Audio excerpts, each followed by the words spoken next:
सुप्रभात छात्राओं।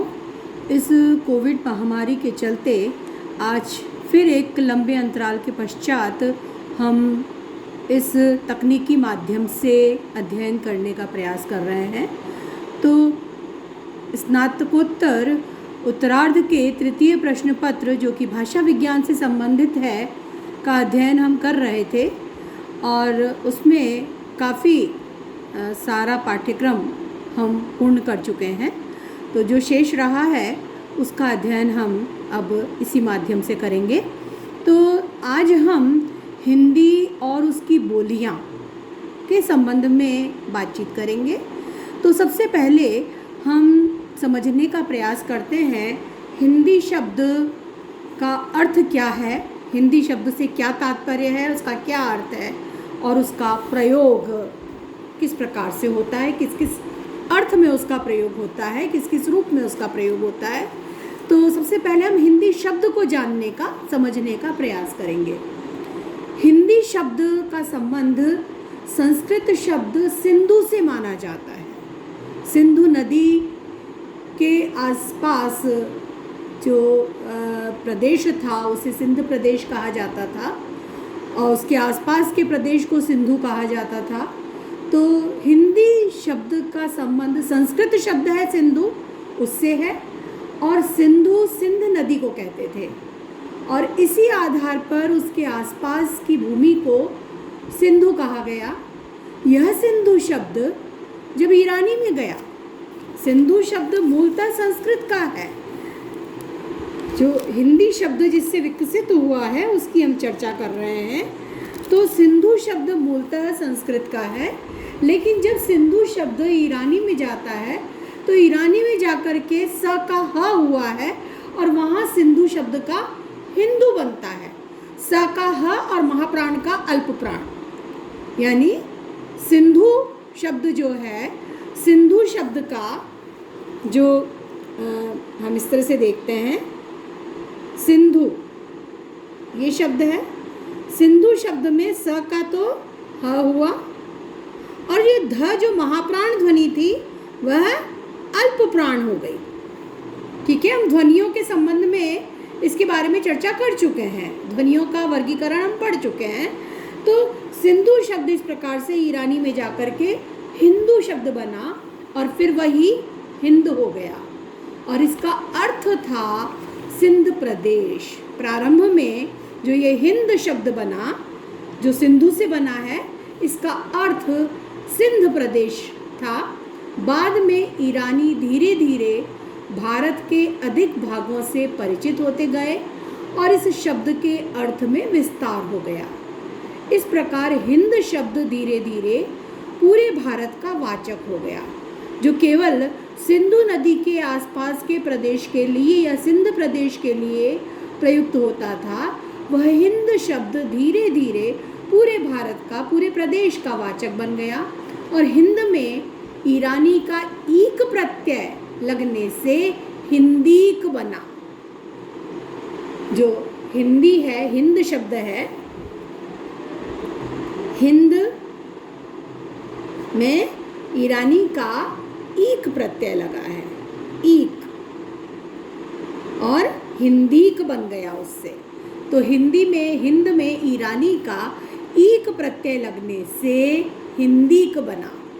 जो हिंद शब्द जो कि हिंद का या सिंधु नदी के आसपास के क्षेत्र का वाचक था, वो पूरे प्रदेश का वाचक बन गया और ईरानी का ईक प्रत्यय लगने से हिंदीक शब्द बना, जिसका अर्थ था हिंद का। हिंद का यूनानी इंडिका और अंग्रेजी इंडिया आदि हिंदी के ही विकसित रूप है।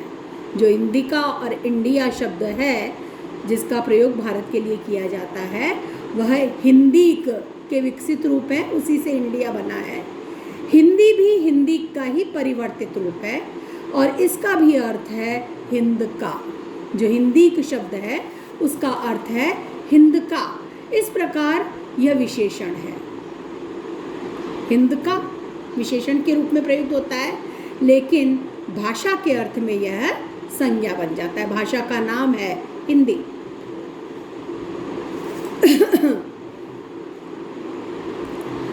हिंदी भाषा के लिए इस शब्द का प्राचीनतम प्रयोग, पहले इस हिंदी शब्द का प्रयोग हिंदका के अर्थ में किया जाता था, लेकिन भाषा के लिए इस शब्द का प्रयोग कब से होने लगा ये हम जानते हैं।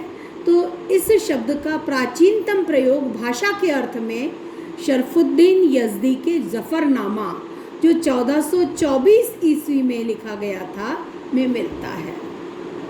यानी हिंदी शब्द का प्रयोग जो कि इस प्रदेश के लिए या इस प्रदेश से संबंधित जो भी है उसके लिए होता था और इस रूप में एक विशेषण के रूप में इसका प्रयोग होता था, यह भाषा के अर्थ में प्रचलित हो गया, भाषा के अर्थ में प्रयुक्त होने लगा। और 1424 ईस्वी में शरफुद्दीन यज़दी के ज़फ़रनामा में ज़बाने हिंद शब्द का प्रयोग मिलता है, जहां उन्होंने हिंदी शब्द का प्रयोग यहाँ की इस प्रदेश की भाषा के लिए किया है। हिंदी शब्द का अर्थ और प्रयोग, इसकी हम बात करते हैं कि हिंदी का प्रयोग किस किस अर्थ में होता है, कितना विस्तृत है, कितना सीमित है। डॉक्टर भोलानाथ तिवारी के अनुसार हिंदी शब्द का प्रयोग मूलतः 3 अर्थों में प्रयुक्त होता है। पहला है, हिंदी शब्द अपने विस्तृततम अर्थ में हिंदी प्रदेश में बोली जाने वाली 18 बोलियों का सामूहिक नाम है। हम आगे इन बोलियों की चर्चा करेंगे। तो हिंदी का अर्थ 3 अर्थों में हम इसे ले सकते हैं, देख सकते हैं। तो सबसे पहला जो सबसे विस्तृत अर्थ है इसका, जिसमें हिंदी प्रदेश की 18 बोलियां इसमें समाहित होती हैं, ये सबसे विस्तृत अर्थ है इसका। तो उन 18 बोलियों का सामूहिक नाम हिंदी है। दूसरा है जिसमें हम इसकी और चर्चा कर लें, ये 18 बोलियों का सामूहिक नाम, हिंदी साहित्य का इतिहास में भी हिंदी शब्द का प्रयोग इसी अर्थ में होता है, जहाँ ब्रज, अवधी, डिंगल, मैथिली, खड़ी बोली आदि सभी भाषाओं के साहित्य का विवेचन हम हिंदी के अंतर्गत करते हैं। तो साहित्य का इतिहास में भी हिंदी की इन सभी बोलियों के साहित्य को समाहित किया जाता है। दूसरा जो इसका अर्थ है, भाषा विज्ञान में प्रायः पश्चिमी हिंदी और पूर्वी हिंदी को ही हिंदी मानते हैं और ग्रियर्सन ने इसी आधार पर हिंदी प्रदेश की अन्य उपभाषाओं को राजस्थानी, पहाड़ी और बिहारी कहा, जबकि पश्चिमी हिंदी और पूर्वी हिंदी दोनों में हिंदी शब्द साथ में आता है, वो किसी अन्य बोली या भाषा के नाम पर उस उपभाषा का नाम नहीं है। लेकिन ग्रियर्सन जो कि पूर्वी हिंदी और पश्चिमी हिंदी को हिंदी मानते हैं भाषा विज्ञान में, और ग्रियर्सन ने इसी आधार पर हिंदी प्रदेश की जो दूसरी उपभाषाएं हैं उन्हें राजस्थानी, पहाड़ी और बिहारी कहा। इस अर्थ में हिंदी 8 बोलियों, जो पश्चिमी हिंदी की 5 बोलियां और पूर्वी हिंदी की 3 बोलियां, कौन सी 8 बोलियां हैं? ब्रज, खड़ी बोली, बुंदेली, हरियाणी, कन्नौजी, अवधी, बघेली और छत्तीसगढ़ी। इन 8 बोलियों का सामूहिक नाम हिंदी है इस अर्थ में। और तीसरा हिंदी का संकुचिततम अर्थ, सबसे जो संकुचित अर्थ में हिंदी का प्रयोग तीसरा जो जिस अर्थ में होता है वह है खड़ी बोली हिंदी, जो आज हिंदी प्रदेशों की सरकारी भाषा है, पूरे भारत की राजभाषा है, समाचार पत्रों, फिल्मों में जिसका प्रयोग होता है, तथा जो हिंदी प्रदेश में शिक्षा का भी माध्यम है, जिसे परिनिष्ठित हिंदी या मानक हिंदी भी कहा जाता है। तो इस चर्चा को हम अब यहीं विराम देते हैं। इसके आगे की चर्चा हम अगले वीडियो में करेंगे।